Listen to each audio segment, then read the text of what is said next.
오늘 우리에게 주시는 하나님의 말씀 보도록 하겠습니다.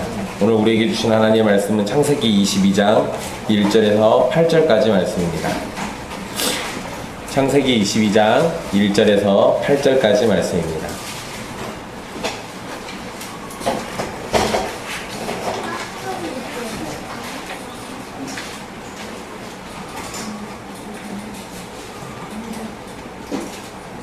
귀하신 하나님의 말씀 받들어서 읽도록 하겠습니다. 그 일 후에 하나님이 아브라함을 시험하시려고 그를 부르시되 아브라함아 하시니 그가 이르되 내가 여기 있나이다. 여호와께서 이르시되 내 아들 내 사랑하는 독자 이삭을 데리고 모리아 땅으로 가서 내가 내게 일러준 한 산 거기서 그를 번제로 드리라. 아브라함이 아침에 일찍이 일어나 나귀의 안장을 지우고 두 종과 그의 아들 이삭을 데리고 번제에 쓸 나무를 쪼개어 가지고 떠나 하나님이 자기에게 일러주신 곳으로 가더니 제3일에 아브라함이 눈을 들어 그곳을 멀리 바라본지라. 이에 아브라함이 종들에게 이르되 너희는 나귀와 함께 여기서 기다리라. 내가 아이와 함께 저기 가서 예배하고 우리가 너희에게로 돌아오리라 하고 아브라함이 이에 번제나무를 가져다가 그의 아들 이삭에게 지우고 자기는 불과 칼을 손에 들고 두 사람이 동행하더니 이삭이 그 아버지 아브라함에게 말하여 이르되 내 아버지여 하니 그가 이르되 내 아들아 내가 여기 있노라.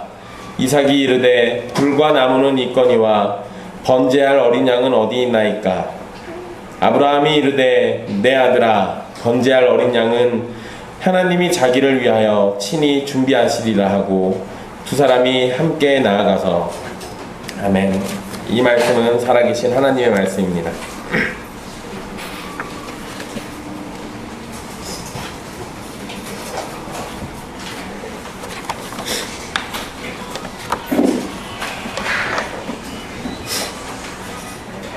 오늘 우리가 살피게 될 내용은 기독교, 유대교, 이슬람교에 있어서 매우 특별한 의미가 있는 말씀입니다. 유대교는 창세기 22장을 이삭의 결박이라는 뜻으로 아케다라고 부르면서 6월절에 즐겨 읽습니다. 그만큼 유대인들에게는 이 구절이 중요한 말씀이란 거겠죠. 또 이슬람교도 이삭을 이스마엘로 바꿔서 부르고 있습니다. 그러면서 아브라함이 이스마엘을 대신하여 양을 바친 것을 기념하는 행사를 하츠 축제 때 거행을 합니다. 이때는 이슬람교인이라면 이 성지인 메카에 가서 꼭 해야 하는 행사인데요. 일평생에 한 번은 꼭 가야 한답니다. 근데 그때 이와 관련된 행사를 해요. 그만큼 또 역시 이슬람교도 이 본문의 말씀에 대해서 의미를 부여하고 있는 거죠. 물론 그들은 왜곡하고 있죠. 이삭을 이스마엘로 바꿔놨으니까 분명 그건 문제가 있는 겁니다. 그러나 어쨌든 그들도 이 말씀을 매우 중요하게 여긴다는 겁니다. 기독교 같은 경우는 아브라함을 성부 하나님으로 이삭을 예수 그리스도로 대조하며 이해해 왔습니다. 전통적으로 그러한 해석들을 해왔어요. 그만큼 역시 우리에게도 이 말씀은 매우 중요한 의미를 가지고 있다는 겁니다. 또 사실 지난번에 말씀드렸던 것처럼 아브라함을 창세기 12장에서부터 불러서 지금까지 있었던 모든 사건들 중에 지금 이 사건이 가장 중요하고 사실은 이 사건을 위해서 하나님이 지금까지의 여러 사건들을 그 가운데서 아브라함을 부르셔서 일을 하게 하신 겁니다.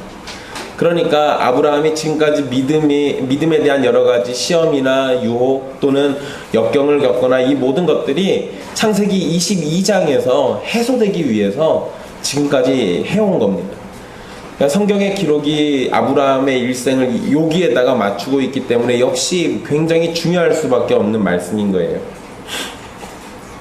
창세기 22장이 이렇게 큰 관심을 받아온 것은 분명 이 말씀이 주는 강렬한 내용과 의미 때문일 겁니다. 우리는 매우 중요하기 때문에 22장의 내용을 상세히 살피면서 하나님의 시험과 아브라함의 순종이 우리에게 가르쳐주는 진리가 무엇인지를 알아가고자 합니다. 1절 시작에 그 일 후에라는 말로 시작을 합니다. 사실 여기에서 가리키고 있는 일이 어떠한 일인지는 정확히 알 수는 없습니다. 그러나 이전에도 이러한 표현들을 쓴 적이 있는데요. 그냥 짧게 보면 아비멜렉과의 언약, 바로 이 직전의 사건, 그 일 후에라고 생각할 수 있을 테고요. 또 멀게 본다면 아브라함을 갈대아 우르에서부터 부르신 하나님의 이 부르신 사건, 이 전체, 그때부터 지금까지 일어난 모든 일을 통틀어서 이렇게 말할 수도 있습니다. 두 가지 다 가능한 해석입니다. 근데 앞에서 말씀드린 것처럼 오늘 이 사건이 아브라함의 일생의 가장 중요한 사건이라면 그 일 후에라고 했을 때는 갈대아 우르부터 전체 모든 사건들이 있고 난 다음에 벌어진 사건으로 이해해도 이렇게 이해하는 것이 문맥이나 아니면 전체 내용에 잘 어울립니다. 어쨌든 이 시간에 대해서 이렇게 언급을 한 이후에 아브라함은 모르지만 말씀을 읽는 우리에게 제시되는 사실이 등장합니다.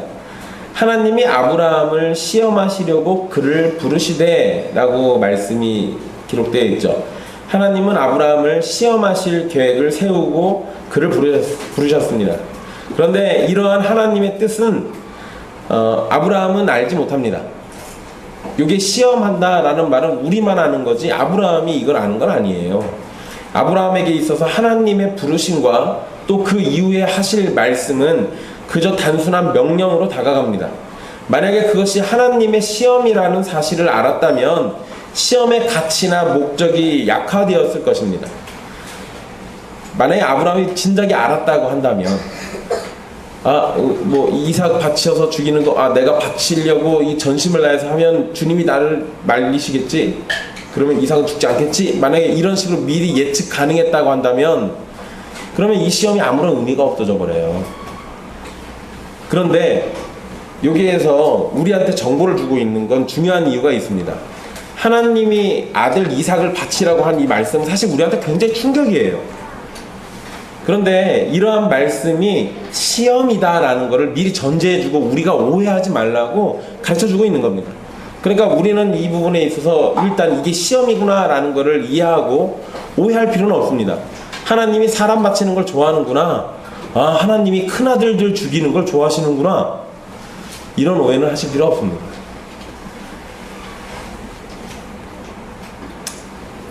여기 이 1절에 시험하시려고 라고 이 번역된 단어, 히브리어에는 시험이라는 단어가 두 개가 있는데요. 그 중에 여기에 기록된 단어는 어떤 사람이나 어떤 물건의 성질을 시험한다는 의미가 있는데, 이때 보통 시험은 역경이나 고난을 통해서 오는 시험입니다. 특별히 하나님이 사람을 향해서 이 시험하는 경우, 그때 사용될 때에는 그 사람의 믿음이나 신실함을 시험하시기 위해서 하신다는 그 시험이에요.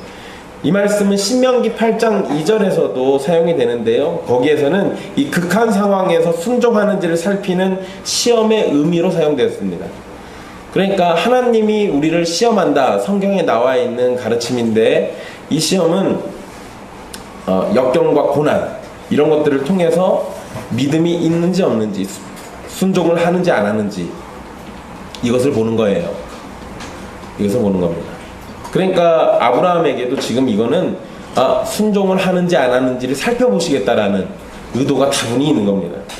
아브라함을 시험하시는 것도 이 의미가 분명히 있는 건데요. 창세기 22장 12절에 여호와의 사자가 이런 표현을 씁니다. 하나님을 경외하는 줄을 아노라. 그러니까 이 시험의 목적은 하나님을 경외하는지 안 하는지에 있어요. 그것이 지금 시험의 목적입니다.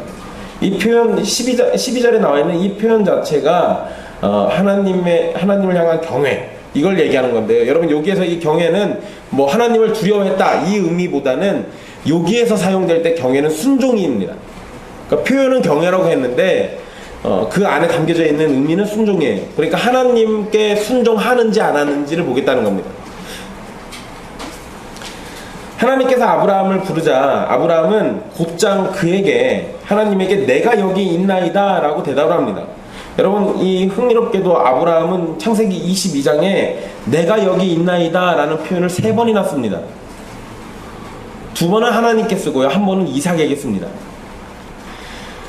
이 3번 모두 경청의 자세, 귀를 기울여 듣는다는 자세를 표현하고 있는데요. 아브라함이 하나님의 부르심에 귀를 기울여서 듣는다는 자세로 내가 여기 있나이다 이렇게 지금 하고 있는데, 이건 결국 이 즉각적인 이 대답은 순종의 자세가 아브라함에게 이미 있는 거예요. 게다가 여러분 사실 이 표현, 내가 여기 있나이다 라는 이 표현은 누군가를 부끄럽게 하는 표현입니다. 하나님께서 에덴 동산에서 아담을 찾을 때 아담은 숨어 있었어요. 근데 아브라함은 내가 여기 있나이다 라고 이야기하면서 하나님의 부르심에 즉각 대답을 하죠.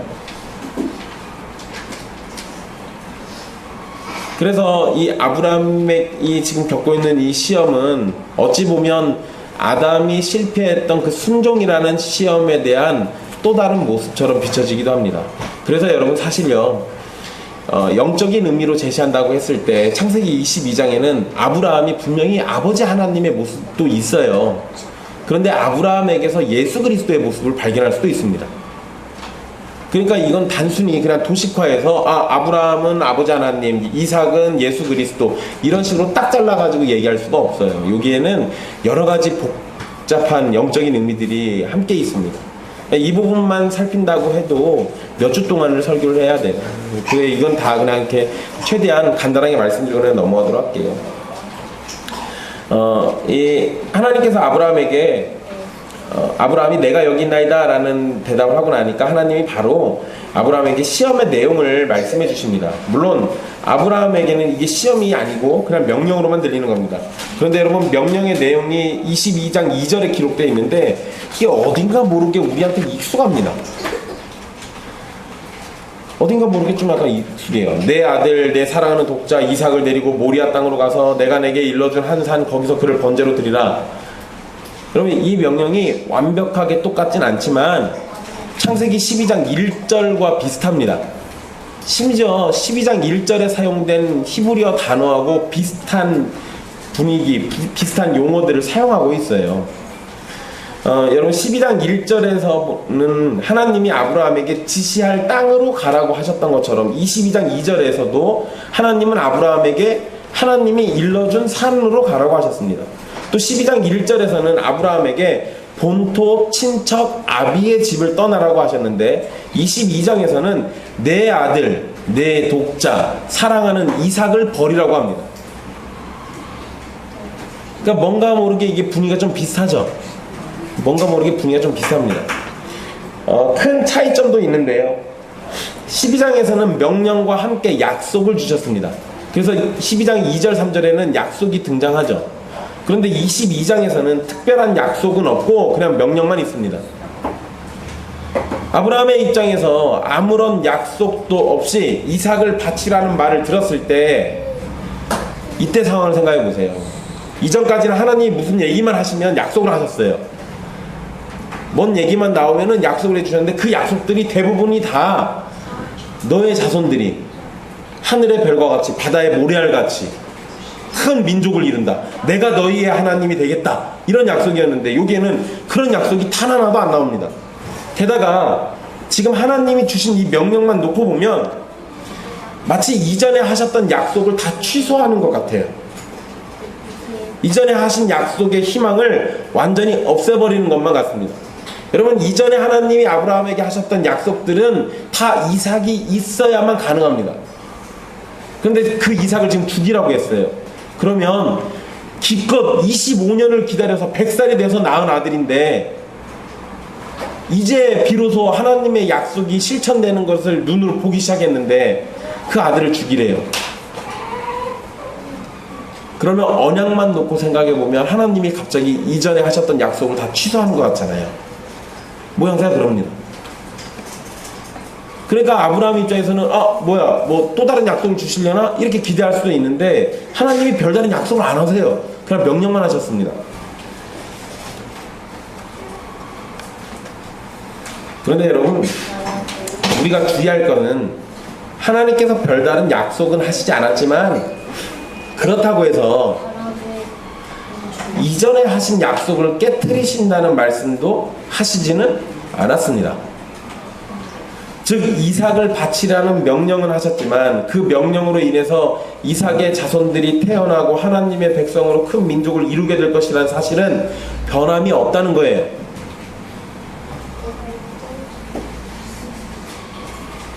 그러니까 더 이상하죠. 약속을 깨뜨리시겠다 또는 또 다른 약속을 주시겠다는 얘기는 안 하셨는데 문제는 이삭을 바치래잖아요. 그러니까 이 명령을 들었을 때 아브라함 입장에서는 굉장히 혼란했을 겁니다. 뭐지? 약속을 이루시려면 이삭이 있어야 하는데 이삭을 바치래. 아니 이거 어떻게 하시겠다는 거지? 약속을 깨뜨리시겠다는 얘기도 안 하시는데 이상하잖아요. 그러니까 여러분 하나님께서는 사람의 생명을 매우 귀중히 여기시는 분입니다. 노아에게 홍수 사건이 끝나고 난 다음에 명령하실 때 언약을 내리실 때 다른 사람의 피를 흘리면 그 사람의 피도 흘릴 것이니 이는 하나님이 자기 형상대로 사람을 지으셨음이니라 라고 말씀하셨어요. 하나님은 사람의 생명을 귀하게 여기십니다. 게다가 아브라함에게 바치라고 명령한 생명은 다른 사람도 아니고 언약을 따라서 태어난 이삭입니다. 또 언약이 성취돼야 하는데 반드시 필요한 사람, 그런 이삭을 바치라는 하나님의 명령을 들었을 때 아브라함은 자신의 귀를 의심했을지도 모릅니다. 게다가 하나님이 지금 쓰시는 표현이 참 아브라함의 마음을 후벼 파요. 내 아들, 내 독자, 사랑하는 이삭. 여러분 우리 성경에는 약간 좀 순서가 다릅니다. 우리 한글 성경에는 내 아들, 내 사랑하는 독자 이삭 이렇게 돼 있죠. 원문대로 하면 내 아들, 내 독자, 사랑하는 이삭 이렇게 돼 있습니다. 여러분 아브라함에게 있어서 이삭은 분명히 사랑하는 아들이죠.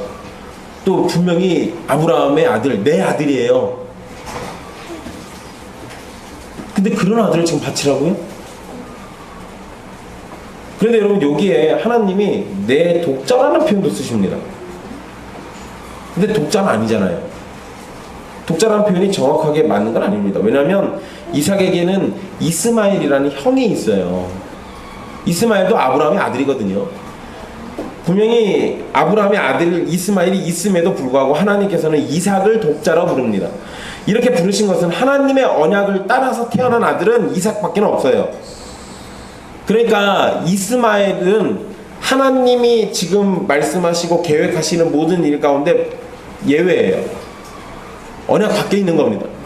그러니까 이스마엘은 아들로 치지 않아요.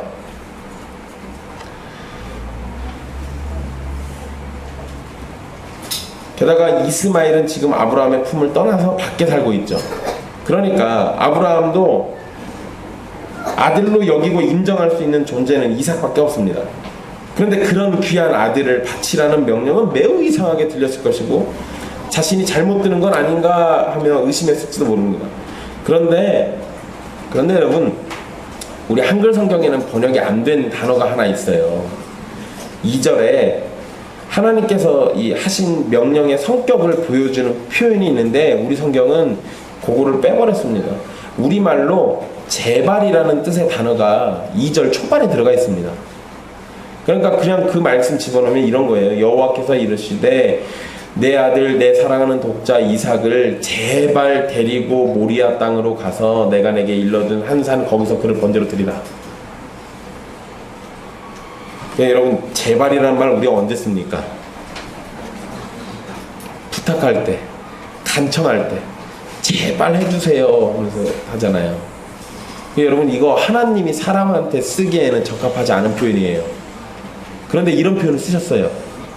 심지어 여러분 이런 표현이 성경에 여러 번 나옵니다. 하나님께서 이스라엘 백성들을 향해서 이 제발이라는 표현을 5번이나 더 쓰세요.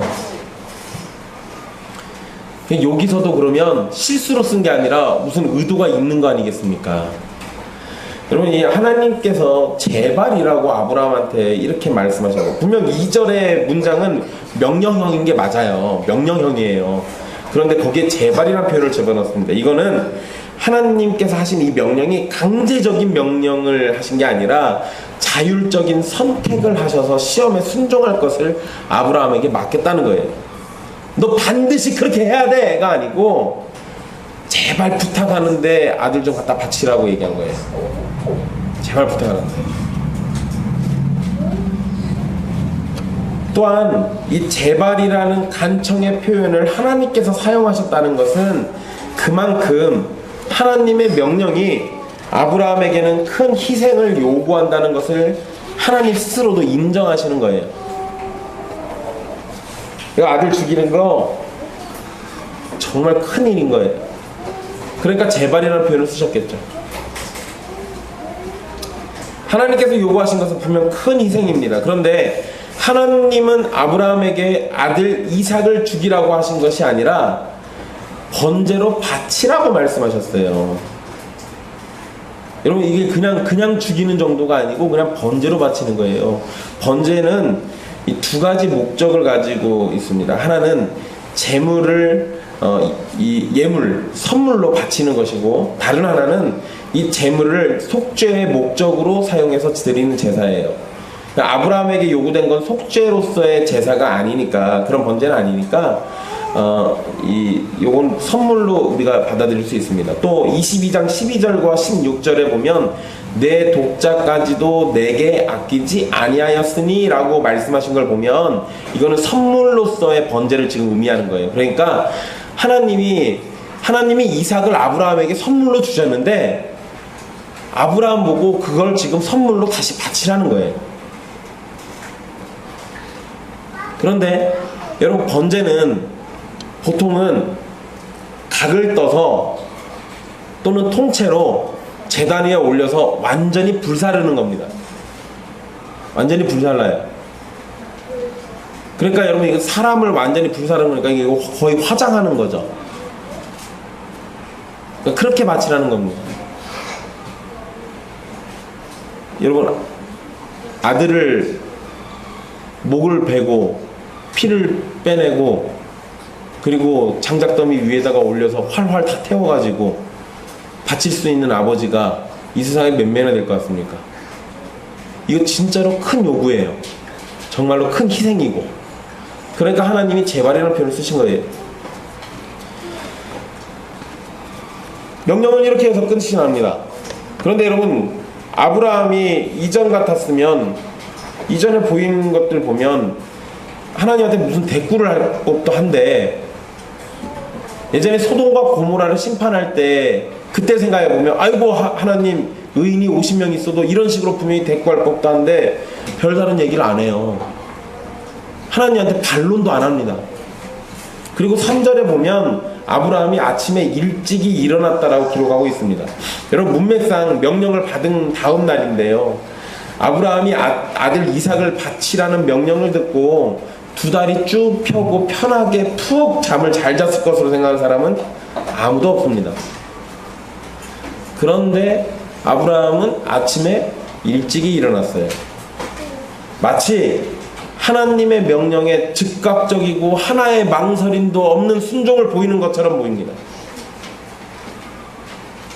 그런데 여러분, 우리는 이 아들과 관련해 가지고 아브라함이 일찍이 일어났다라는 표현을 한 번 더 본 적이 있어요. 21장에 나오는 얘기인데요, 여종 하갈과 그 아들 이스마엘을 내보낼 때도 아브라함은 아침에 일찍이 일어나서 자기가 할 일들을 합니다. 물과 먹을 것들 챙겨가지고 해서 내보내버리잖아요. 그때도 아침 일찍이었어요. 하나님이 명령을 주시니까 즉각적으로 그냥 움직입니다. 이삭을 죽이라는 것도 마치 이스마엘을 내보내는 것과 비슷한 거죠. 왜냐하면 이스마엘을 내쫓는 건 죽는 것과 똑같은 거니까. 근데 그때도 일찍 일어났던 아브라함이 지금도 역시 일찍 일어납니다. 그러니까 단순히 이건 습관은 아니에요. 이런 식으로 표현하는 건 하나님께 즉각적 순종을 지금 보이고 있는 겁니다. 그런데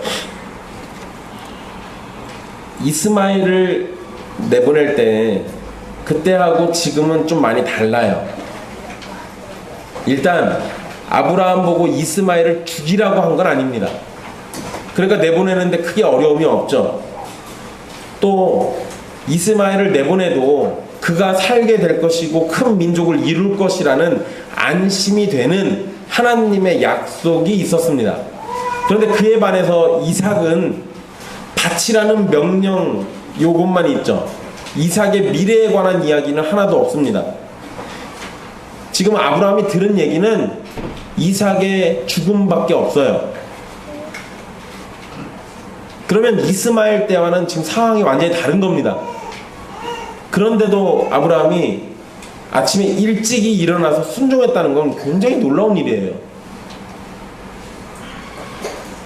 여러분, 아브라함은 3절에 일찍 일어나서 뭘 하느냐?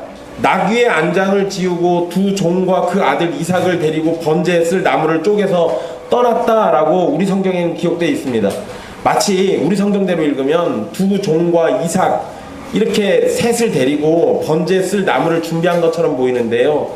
하지만 여러분, 원문의 의미는 아브라함이 혼자서 나무를 직접 준비한 겁니다. 그리고 상황을 보면 좀 이상한 게 있어요.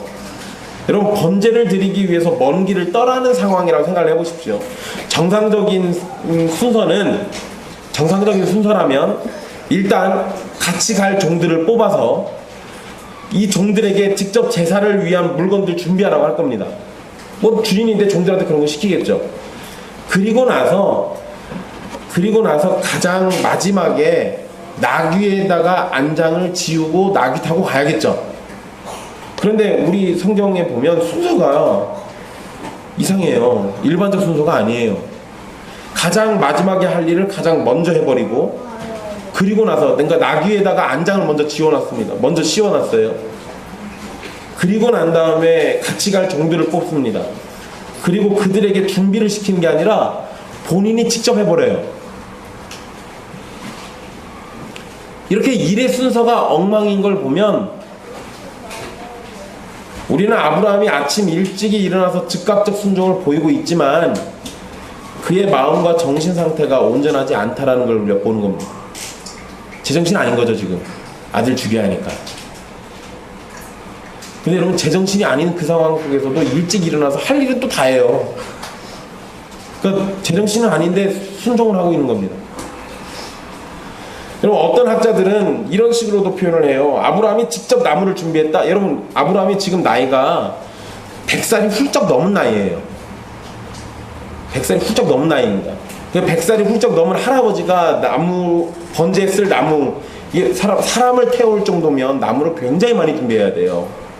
그거를 100살 넘은 할아버지가 혼자 준비했다? 이러니까 학자들이 뭐라고 생각하냐면 이 아브라함이 시간을 끌고 있다는 거예요. 느릿느릿 나무 천천히 이렇게 준비해가지고 하나님께서 명령을 취소하시기를 기다리고 있다, 이렇게 보는 사람들이 있습니다. 그런데 여러분, 만약에 그럴 생각이었으면 아침에 일찍 안 일어났겠죠. 늦게 일어났겠죠. 최대한 늦게. 오히려 여러분, 아브라함이 직접 나무를 준비함으로 우리가 생각할 수 있는 건 하나님의 명령에 본인이 철저하게 순종하겠다는 자신의 의지를 확실하게 보여주고 있다라고 생각할 수 있어요. 그러니까 마음의 상태가 무너져서 뒤죽박죽 되었든지 하나님의 명령에 온전히 순종하겠다는 의지를 보여주는 것이든지 어떤 해석을 선택해도 지금 이 3절의 말씀은 아브라함이 하나님의 명령을 따라 수행했다라는 사실은 변함이 없습니다. 그러니까 여기서만 보고 보면 지금 아브라함이 좀 순서가 좀 이상하고 엉망진창이어도 분명 하나님이 명령하신 대로 지금 순종하고 있는 거예요. 3절 마지막에 아브라함이 하나님이 자기에게 일러주신 곳으로 갔다는 기록과 함께 그곳까지 가는데 사흘, 3일이 걸렸다는 4절의 말씀이 연결되어 있습니다. 여러분, 아브라함이 이삭을 바치기 위해서 간 곳은 모리아 땅입니다. 모리아 땅에 있는 한 산이에요. 모리아라는 지명은 역대하 3장 1절에 다시 등장합니다. 성경이 딱 2번밖에 안 나와요. 그 역대하의 기록에서 보면 모리아 산은 예루살렘 성전이 세워진 곳입니다. 성전에서 하나님께 제사를 지냈다는 점을 생각해 본다면 이삭을 바치라는 장소로서 가장 최적인 곳이죠. 나중에 이 모리아 땅은 이 모리아 땅에 관련된 성경의 기록들을 보면은요, 여기는 그 오르란의 타작마당이 있던 자리이기도 합니다. 거기에 재앙의 천사가 멈췄을 때 다윗이 그 타작마당을 돈 주고 사요. 그리고 거기다가 제단을 세워가지고 제사를 드립니다. 그러고 난 다음에 그 자리에다가 나중에 성전을 건축하게 되는 거예요. 그래서 이 사람들이 이 부분을 연결을 짓죠. 이삭을 바쳤던 자리, 그 다음에 다윗이 제사 지냈던 곳, 그 다음에 성전이 있는 곳. 그런데 이 성전이 있는 곳, 여기 이 모리아산 예루살렘 성전이 있었다, 이걸 생각해 보면 예수님의 십자가도 또 연결이 됩니다. 그래서 이렇게 쭉 연결을 하기도 하는데요, 여러분. 그런데 사실 그 연결이 틀린 건 아니에요. 그렇게 연결하는 게 틀린 건 아닌데, 만약에 이 지명과 이 장소가 중요한 곳이었다면 성경에 딱 2번만 기록되진 않았을 겁니다. 여러 번 기록됐을 거예요. 여기에서도 굳이 지금 모리아산이라고 한번 언급을 하긴 했지만 이 지명 자체에 너무 의미를 두지 마십시오. 여기에서 우리가 더 의미를 둬야 할 거는 이 모리아산까지 가는데 3일이 걸렸다는 거예요. 3일. 이게 더 중요해요, 차라리. 성경에서 3일은 중요한 일을 준비하는 기간으로 설명을 합니다. 하지만 여러분, 아브라함은 출발하기 전에 이미 번제에 필요한 것들을 다 준비했어요. 그러니까 여기에서 이 3일 걸렸다라고 얘기할 때 이 3일이 보통 준비한다라는 것과 연결을 지으면 물품을 준비하는 게 아니라 이 3일이라는 시간 동안 아브라함은 자신의 마음의 준비를 해야 돼요. 그러니까 마음의 준비를 하는 기간으로 여기시면 됩니다. 여러분, 100살에 낳은 아들 이삭을 죽여야 하는 아브라함의 마음은 매우 슬펐을 겁니다. 매우 아팠을 거예요. 하지만 3일이라는 시간 동안 아브라함은 하나님의 명령을 순종해야 한다는 사실을, 그런 사실에 마음을 준비하고 정리했을 겁니다. 명령을 듣자마자 즉각적으로 순종하는 모습을 보였지만 3일 동안 아브라함의 마음이 바뀔 수도 있거든요. 그래서 여러분, 칼빈은 이 부분을 이 3일 걸려서 갈 이 거리와 연결지어서 뭐라고 하냐면, 만약에 이게 가까운 자리였다라고 한다면 그냥 뭐 바로 뒷산에서 할 수도 있잖아요. 바로 뒷산이면 바로 해서 바로 할 수도 있습니다. 그런데 그게 아브라함의 마음 깊숙이 진정으로 나온 것인지 아니면 명령을 받고 당황해가지고 그냥 해버린 것인지 알 길이 없잖아요. 아브라함은 찢어지는 마음을 정리하고 처음에 보인 즉각적 순종의 결정을 계속해서 따라가요. 그러니까 아브라함이 이삭을 죽이기로 결심한 것이 즉흥적이거나 일시적인 순종이 아니라는 것을 우리에게 알려주는 것이 바로 이 3일이에요. 3일이라는 시간 동안 지시하신 그곳까지 갔고, 가는 중간에 마음을 돌이켜서 이삭 데리고 다시 도망가거나 이러지 않았어요. 바쳐야 하는 그 자리까지 갔습니다. 그러니까 이건 아브라함의 이 순종은 일시적이고 즉흥적인 그런 게 아니에요. 여러분, 우리 이런 거 경험이 있잖아요. 어디 부흥회 같은 데 가면 일시적으로 갑자기 마음이 감격이 와가지고 갑자기 내가 막 부흥사 되겠다고 하고 아니면 선교지 나가겠다고 하고 그러다가 집에 돌아오면서 마음이 식죠. 아니면 하룻밤 자고 났더니 괜히 그런 거 서운한 거 같아가지고 마음 찜찜하고 이럴 때가 있잖아요. 즉각적으로 우리가 막 흥분해가지고 뭔가를 한다라고 얘기할 수가 있어요. 그런데 그런 건 진정한 순종이라고 보기가 어렵습니다. 그러니까 이 3일이라는 시간이 어쩌면 아브라함에게 진정한 순종인지 아닌지를 판가름할 수 있는 그 시간이었을 겁니다. 아브라함은 하나님께서 명령하신 장소에 가까이 가자 함께 간 종들에게는 나귀와 함께 기다리라고 명령을 하고 이렇게 말합니다. 내가 아이와 함께 저기 가서 예배하고 우리가 너희에게로 돌아오리라. 여러분, 여기에서 아브라함은 종들에게 정확한 정보를 말해주지 않습니다. 아브라함은 이곳에 아들 이삭을 지금 번제로 바치려고 왔어요. 그런데 종들에게는 번제라는 표현은 사용하지 않고 예배하겠다라는 말만 했습니다.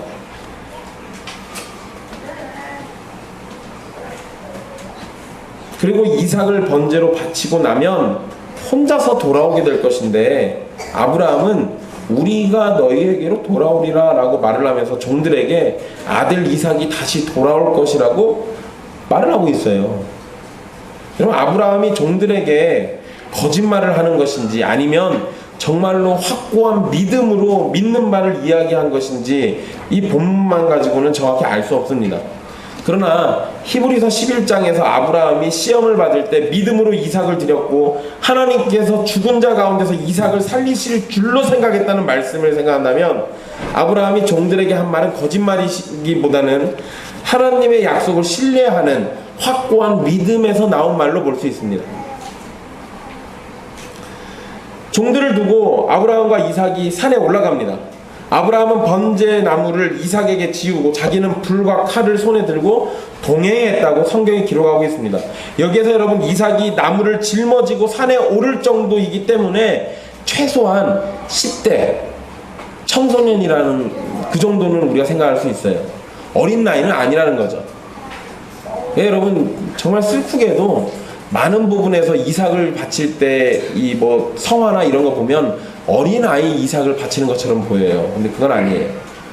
청소년 이상. 저는 번제에 쓸 나무를 생각해 보면 청년일 거라고 생각합니다. 예, 유대인들은 좀 더 멀리 나갑니다. 유대인들은 나이까지 정확하게 지정해줘요. 37살이랍니다. 아, 이게 왜 이렇게 나왔냐면요. 나름대로 그래도 본인들이 그래도 머리를 쓴 거예요.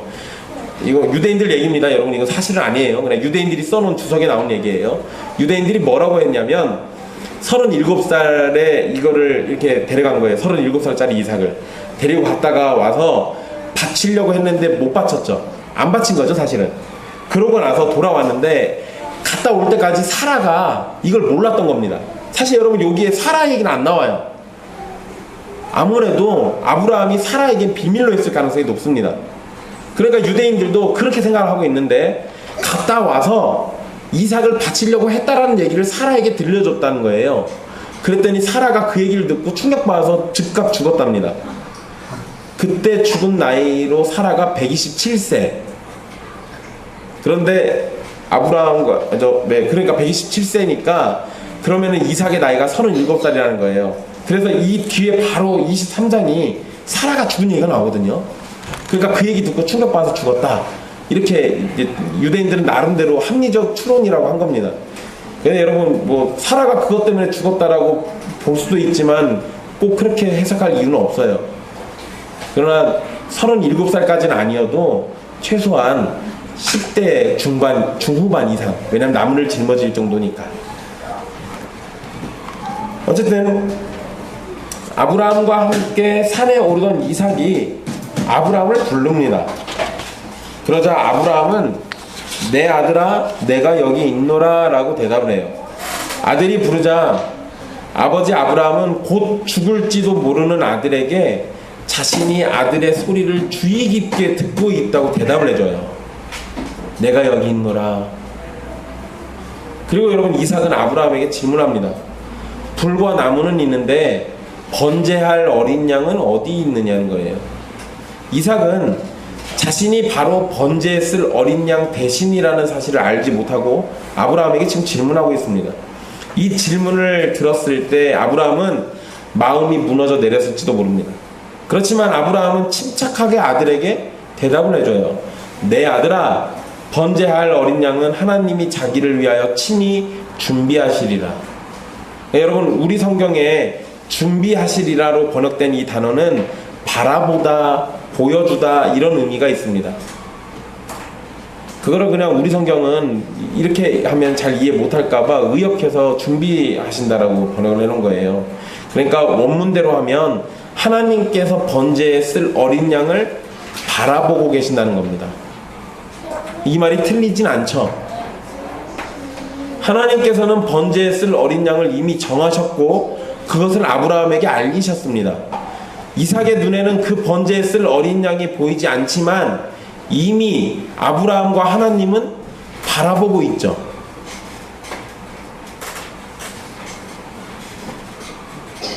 아브라함의 대답이 끝나고 8절 마지막에 함께 나아가서 라고 기록을 하고 있습니다. 여러분 이 표현은 6절 마지막에 동행하더니 라는 단어와 이 같은 표현입니다.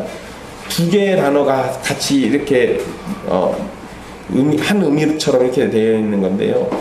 여러분 6절과 8절에 동행한다는 표현을 두 번 반복해서 사용하는 것은 아브라함이 번제로 사용될 이삭과 함께 나아가고 있다는 겁니다. 아버지와 죽음이 가까운 아들이 함께 산에 올라가고 있습니다. 죽음을 향해서 걸어 올라가는 아들은 혼자가 아니라 아버지인 아브라함과 함께 가고 있습니다. 동행이라는 표현으로 아브라함의 마음이 이삭과 함께 있고 그 둘의 생명이 하나로 연결되어 하나님께로 향하고 있음을 보여주는 겁니다. 그러니까 여러분, 현실적으로만 놓고 보면 아브라함이 번제로 이삭을 죽여서 만약에 정말 번제로 드렸다라고 한다면 이 표현과 연결지어서 생각해 볼 때 아브라함은 이삭만 죽인 게 아니라 자기 자신도 함께 죽여서 함께 하나님께 바치는 거예요. 그러니까 우리는 단편적으로 그냥 보이는 것처럼 아버지 아브라함이 이삭을 바친 얘기로만 생각하는데, 그게 아니라 성경의 표현은 아버지 아브라함이 자기 자신과 함께 아들을 바친 거예요. 근데 여러분, 이건 또 창세기에 있는 중요한 내용과 연결되기도 합니다. 가인과 아벨이 처음에 제사를 드릴 때 하나님이 이런 표현을 쓰세요. 가인과 그의 제물은 받지 않았는데 아벨과 그의 제물은 받으세요. 아벨과 그의 제물은 함께 하나님께 바쳐지는 거예요. 제사는 이렇게 하는 겁니다. 제물만 바치는 게 아니라 그 사람도 함께 바쳐지는 거예요. 그래서 지금 여기에서 함께 동행했다라는 이 표현이 아브라함의 제사의 자세를 지금 보여주고 있는 거예요. 우리는 지금까지 하나님께서 아브라함을 시험하시고자 아들을 번제로 바치라는 명령을 내리셨고, 그 명령을 따라서 무너지는 심정을 부여잡고 순종하기를 망설이지 않는 아브라함의 모습을 살폈습니다. 모리아 땅에 있는 산까지 오는 과정은 아브라함에게 끔찍한 시간이었을지도 모릅니다. 수십 년 전에 하나님께서 자신을 불러서 큰 민족을 이루게 해주시고 자신과 자신의 자녀들의 하나님이 되어주시겠다는 약속을 따라서 이곳까지 왔는데, 그 약속을 모두 무너뜨리는 것만 같은 이 명령, 이걸 들었을 때 아브라함은 기쁨으로 휘파람 불면서 순종한 건 아니에요. 그럴 리가 없잖아요. 그럴 리가 없습니다. 생명을 끊는 건 간단한 일이 아니잖아요. 여러분, 이것과 상황이 약간 좀 다른 거긴 한데요, 예수님께서 골고다 언덕에서 기도하시죠. 그런데 예수님은 본인이 십자가에서 죽고 부활할 걸 모르셨을까요? 알고 계세요. 알고 계시죠. 그런데도 하나님한테 기도할 때 뭐라고 합니까? 하실 수만 있으면 이 잔을 내게 해서. 여러분, 생명 끊는 거 간단한 일 아니라니까요. 천지를 지으시고 모든 걸 다 알고 계시고 부활도 알고 계신 예수님이 휘파람 불면서 하신 게 아니에요. 끊어지는 심정으로 인간적 두려움을 잠재워가면서, 그러면서 기도하시면서 하셨어요. 여러분, 아브라함이 지금 확고한 믿음이 있어서 이삭을 다시 살리실 거야 라는 믿음이 있다고 해서 휘파람 불면서 이렇게 가지는 않았을 겁니다. 한 걸음 한 걸음 내디딜 때마다 자신의 심장이 끊어지는 것 같은 고통을 느꼈을 거예요. 이삭과 함께 산에 올라갈 때 이삭에게 번제에 쓸 나무를 짊어지겠습니다. 그러면서 아들 이삭이 자신을 불렀을 때, 아브라함을 불렀을 때 아브라함이 내 아들아 라고 대답하잖아요.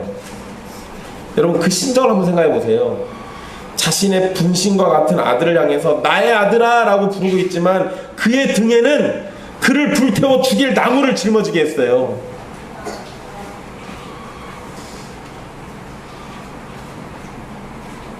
하나님의 명령을 따라서 이삭을 죽인다고 하더라도, 다시금 그를 살리실 것을 굳세게 믿는다고 할지라도 눈앞에서 아들을 칼로 찔러서 죽이고 그를 완전히 불태워 제물로 바쳐야만 하는 상황, 이거 아브라함에게는 끔찍한 시간이었을 겁니다. 분명 하나님의 명령은 인간 아브라함에게 극심한 고통과 괴로움으로 다가왔습니다. 하지만 여러분, 우리가 이 부분에서 놓치지 말아야 할 게 있어요. 지금까지의 아브라함을 부르신 모든 사건 가운데 아브라함은 하나님이 신실하신 분이라는 것을 경험했습니다. 자신을 부르신 그 순간부터 지금까지 자신이 하나님을 배반하고 자신이 하나님을 의심하고 자신이 하나님의 뜻을 거스른 적은 있어도 하나님은 결단코 그러한 모습을 아브라함한테 보인 적이 없어요. 하나님은 결단코 의심받을 만한 행동을 하신 적이 없어요. 유대인들은 창세기 22장에서 순종하는 아브라함과 이삭에게만 집중합니다. 그리고 그렇게 순종해야 한다는 사실을 강조해요. 여러분, 이게 완전히 틀린 말은 아닙니다. 그러나 그 이전의 사건들과 함께 생각해 본다면 이거 사람의 순종을 강조하기보다는 하나님께서 은혜 베푸셔서 신실하심을 드러내셨고 언약을 충실히 지킨다는 사실을 배우게 하셔서 순종할 수 있도록 이끄시는 하나님을 바라봐야 하는 겁니다. 여러분, 이 대목에서 우리는 아브라함의 이 놀라운 순종에 감탄하고 끝나는 게 아니라 거짓말쟁이인 아브라함을, 하나님을 온전히 믿지도 못하던 불신으로 가득 찼던 아브라함을 진짜 믿음의 아버지가 되도록 만드신 하나님의 신실하심을 봐야 돼요. 아브라함은 이전에 이스마엘을 내쫓으면서 이미 아들을 잃어버리는 상실감을 연습했습니다. 그러나 내쫓긴 당한 이스마엘을 향해서 하신 약속을 충실히 지키시는 하나님을 통해서 언약에 신실하신 하나님을 다시 한번 경험하게 되죠. 이삭을 죽이라는 명령에서는 다른 약속은 하시지 않았지만 이전에 자신에게 여러 번 반복해서 하신 약속들을 생각한다면 이삭을 통해서 자손이 태어날 것이라는 약속도 신실하신 하나님께서 반드시 지키실 겁니다. 아브라함이 명령을 받고 모리아 땅으로 가는 3일의 시간 동안 그러한 신실하신 하나님을 더욱 의지하고 바라보며 순종하는 것 외에는 아브라함이 할 수 있는 일이 없습니다. 그러나 그 일이 자기에게 얼마나 중요한지를 배우는 시간이에요. 지금까지 자신을 인도하고 지키시고 약속을 이루셨던 하나님이시기 때문에 자신과 이삭에게 하신 약속도 반드시 이루실 거라는 거예요. 이러한 믿음이 아브라함을 사로잡지 않으면 어떻게 아들을 죽이겠습니까? 그러나 여러분, 신실하신 하나님을 의지하지만 인간 아브라함이 겪었을 고통은 그렇다고 해서 크게 줄어들지는 않았을 겁니다. 아버지로서 짊어져야 했던 아들의 죽음이라는 고통은 조금도 줄어들지는 않았을 겁니다. 그럼에도 하나님의 백성은 큰 고통의 짐이 있다고 할지라도 하나님께 순종해야 한다는 사실이 바뀌지 않습니다.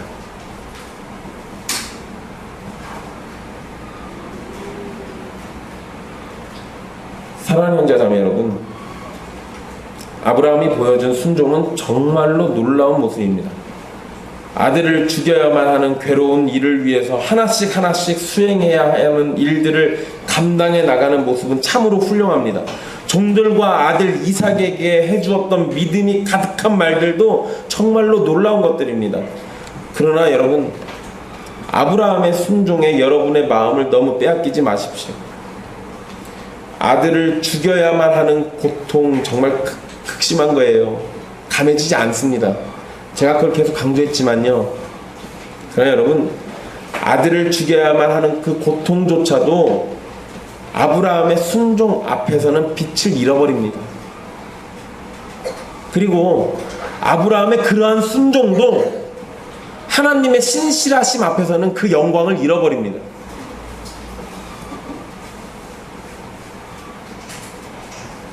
아브라함이 하나님의 말씀에 온전히 순종할 수 있었던 것은 하나님께서 오랜 시간 동안 변함없이 신실하심을 보여주어 믿고 의지하며 따를 수 있는 분이심을 경험시켜 주셨기 때문입니다. 모든 것은 하나님의 은혜로 말미암은 일이에요. 신실하신 하나님께서 아브라함을 순종할 수 있도록 자라게 하셨습니다. 그래서 여러분, 우리도 주의 말씀에 순종하며 살긴 해야 하잖아요. 구원을 위해서 순종하라고 말씀드리는 거 아닙니다. 구원받은 백성이라면 순종하며 살아야 돼요. 당연한 얘기입니다. 그런데 여러분, 우리의 순종은요, 때로는 아브라함이 겪어야 했던 이 생명을 끊는 것과 같은 그러한 고통이 따라오기도 합니다.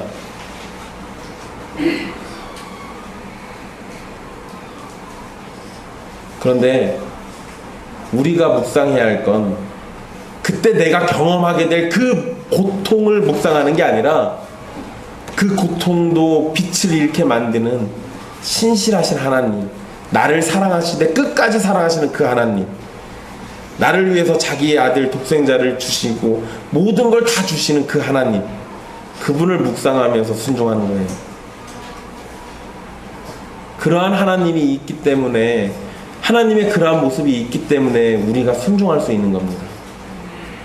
여러분, 우리는 이 본문에서 지금까지 말씀에서, 그리고 이제 앞으로의 말씀에서도 계속해서 신실하신 하나님, 은혜 베푸시는 하나님, 사랑의 하나님을 보게 될 겁니다. 그 하나님을 묵상하십시오. 그 하나님이 아브라함에게 하신 약속대로 저와 여러분의 하나님이 되셨습니다. 예수 그리스도 안에서 우리를 그의 백성이 되게 하셨어요. 그러니 여러분들 주변에 있는 그 환경을 묵상하면서 여러분의 괴로움을 마음속에 담지 마십시오. 그 괴로움도 아무것도 아닌 것이 되게 만드는 하나님의 신실하심을 묵상하시라는 겁니다. 그 신실하심이 아브라함을 저렇게 놀라운 순종으로 이끌었습니다. 그 신실하심은 예수 그리스도 안에서 여전히 우리에게 빛을 발하고 계시고, 우리도 역시 예수 그리스도 안에서 주의 신실하심을 따라 순종하는 백성이 될 수 있는 겁니다. 주님께 영광 돌립시다. 신실하신 하나님을 더욱 찬양합시다. 기도하겠습니다.